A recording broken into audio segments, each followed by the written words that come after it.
Good evening student. कल हमने Hindi class 10th Hindi का कृतिका का सेकंड चैप्टर पढ़ा था। उसकी क्वेश्चन आंसर्स 5 क्वेश्चन आंसर्स हमारी पहली वीडियो में थे। इस वीडियो में हमारी 6 से लेकर 11 नंबर के क्वेश्चन आंसर्स मिलेंगे। ठीक है, वीडियो शुरू करने से पहले आप सबसे एक रिक्वेस्ट है कि इस वीडियो को लाइक करें, शेयर करें और सब्सक्राइब जरूर करें। तो चलिए बढ़ते हैं आगे क्वेश्चन नंबर 6 की ओर। प्रस्तुत कहानी में जगह जगह कुछ ऐसे कथन आए हैं जो मौजूदा व्यवस्था पर करारी चोट करते हैं। उदाहरण के लिए, फाइलें सब कुछ हजम कर चुकी हैं। सब हुक्कामों ने एक दूसरे की तरफ ताका। पाठ में आए ऐसे अन्य कथन छांट कर लिखिए। तो आपको पाठ में देखने हैं। इस क्वेश्चन को आप खुद भी कर सकते हैं। इसका उत्तर हमने इस प्रकार दिया है। देखो, मौजूदा व्यवस्था पर चोट करने वाले पाठ में आए ऐसे कथन अन्य कथन निम्नलिखित हैं। पहले के 5 क्वेश्चन जो हैं आपको वो पहली वीडियो में मिलेंगे। इसका पार्ट 1 मैंने अपलोड किया है, ये पार्ट 2 रहेगा। पुरातत्व विभाग की फाइलें के पेट चीरे गए पर कुछ भी पता नहीं चला। देखिए, ये कुछ ऐसे वाक्य हैं जो मौजूदा व्यवस्था पर करारी चोट करते हैं। लानत है आपकी अक्ल पर, विदेशों से सारी चीज़ें हम अपना चुके हैं। दिल, दिमाग, तौर तरीके और रहन सहन। जब हिंदुस्तान में बाल डांस तक मिल जाता है तो पत्थर क्यों नहीं मिल सकता। आगे देखिए, चूंकि नाक लगाना एकदम जरूरी है, इसलिए मेरी राय है कि 40 करोड़ में से कोई एक जिंदा नाक काट कर लगा दी जाए। तो ये क्या है, सरकारी जो व्यवस्था है उस पर कमेंट किया गया है। और ये वाला जो पॉइंट्स है ये हमारी चाटुकारिता और दास प्रथा का प्रतीक भी है। सभापति ने धीरे से कहा लेकिन बड़ी होशियारी से। नई दिल्ली में सब था, सिर्फ नाक नहीं थी। ठीक है, तो नेक्स्ट क्वेश्चन देखिए, क्वेश्चन नंबर 7। नाक मान सम्मान व प्रतिष्ठा की द्योतक है। यह बात पूरी व्यंग रचना में किस तरह उभर कर आई है, लिखिए। आंसर देखिए, नाक मान सम्मान व प्रतिष्ठा का सूचक है, इसलिए नाक कट जाना, नाक पर मक्खी न बैठने देना तथा नाक काट लेना आदि प्रसिद्ध और अर्थमूलक मुहावरे बने हैं। प्रस्तुत पाठ में यह बात इस तरह उभर कर आती है कि एक लाट की नाक गायब हो जाने पर सारी व्यवस्था में खलबली मच जाती है। इंग्लैंड से रानी एलिजाबेथ आ रही है, इसलिए लाट की टूटी हुई नाक लगाई जानी अत्यंत आवश्यक थी। इसके लिए नए नए यत्न किए गए। अंत में जिंदा व्यक्ति की नाक ही लाट को लगा दी जाती है। इस प्रकार देश के सम्मान की बलि दे दी जाती है। दूसरी ओर शहीद बच्चों की नाक को भी लाट से बड़ी बताकर भारत के सम्मान को अंग्रेजों से बड़ा बताया गया। इस प्रकार नाक मान सम्मान और प्रतिष्ठा की द्योतक है। सब अपने अहम को ऊंचा प्रदर्शित करना चाहते हैं। Question number 8।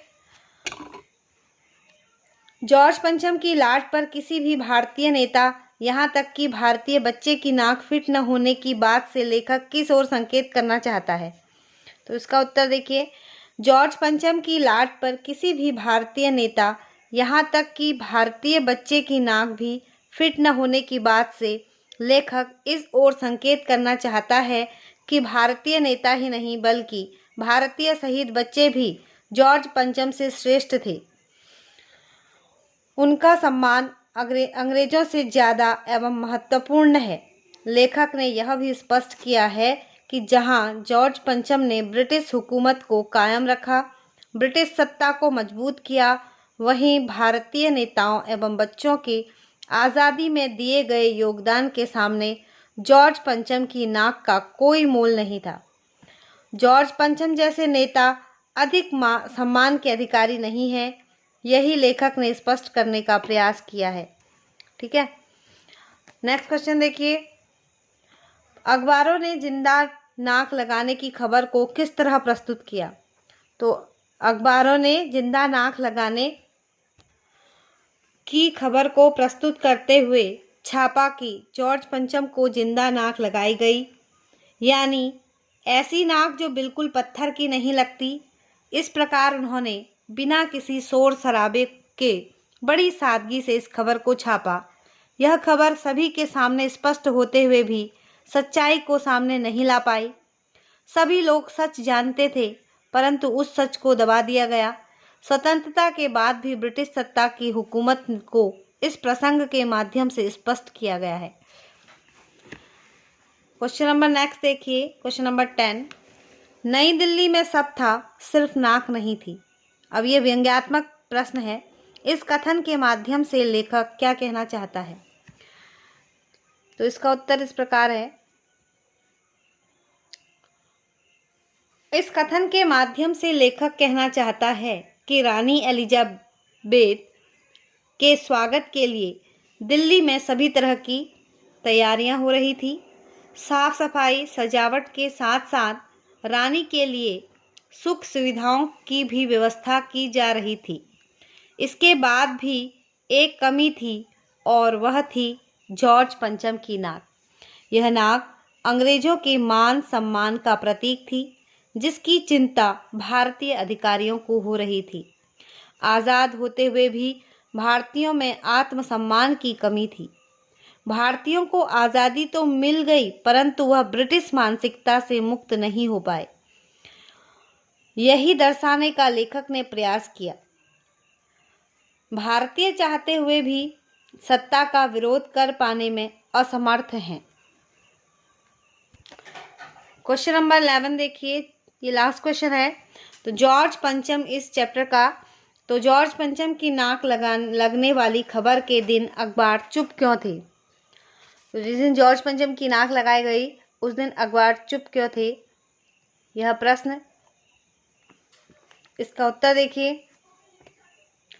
जॉर्ज पंचम की नाक लगने वाली खबर के दिन अखबार चुप इसलिए थे क्योंकि उन्हें लग रहा था कि इससे देश का सम्मान आहत हुआ है। लाट पर जिंदा नाक लगाना हमारे प्रशासन की मानसिक गुलामी को दर्शाता है। इसलिए समाचार पत्रों ने इस घटना का सांकेतिक विरोध करते हुए मौन धारण कर लिया। समाचार पत्रों की खामोशी गुलामी की मानसिकता को प्रदर्शित करती है। सत्ता की ताकत ने सभी लोगों को खामोश रहने पर मजबूर कर दिया था। यह सत्ताधारी देश के शुभचिंतक नहीं थे। धन की लालसा व स्वार्थी प्रवृत्ति के कारण समाचार पत्र और अखबार जो थे वह सब, यानी कि समाचार पत्र यानी कि अखबार चुप थे। उस दिन अखबार वालों ने या प्रेस ने क्या कर लिया? मौन धारण कर लिया और कोई भी खबर एलिजाबेथ के आने की घटना से लेकर उसके जाने की घटना तक कोई भी खबर फिर उन्होंने नहीं छापी। इसका कारण क्या था? इसका कारण था कि जॉर्ज पंचम की जिंदा नाक लगाई गई थी। तो जिंदा नाक लगाने का क्या कारण रहा था? क्या उसका मतलब है कि किसी मनुष्य को अपनी जान गंवानी पड़ी होगी और इसलिए उसका विरोध करने के लिए उस दिन जो थे अखबार वाले या समाचार पत्र वाले उन्होंने उसको क्या किया? सिरे से नकार दिया और कोई भी खबर अखबार में छापने से मना कर दिया। तो इस तरह उन्होंने सत्ताधारी जो सत्ता के लोग थे उनकी जो गुलामी भरी मानसिकता थी उसको उन्होंने अपने विरोध से क्या किया? उसका अपने मौन से और अपने जो उन्होंने मौन धारण किया था, इसलिए इस प्रकार उन्होंने जो सत्ता का क्या किया था? विरोध किया था। इस प्रकार की घटना का उन्होंने विरोध किया था। ठीक है, तो यहाँ तक हमारे इस चैप्टर के क्वेश्चन आंसर्स इस वीडियो में है। इसके अगले चैप्टर्स के क्वेश्चन आंसर आपको अगली वीडियो में मिलेंगे। और एक बार फिर से इस चैनल को लाइक करें, शेयर करें और सब्सक्राइब करें। ठीक है, ताकि मेरी आने वाली वीडियो जो है आप तक वो आसानी से पहुंच सके।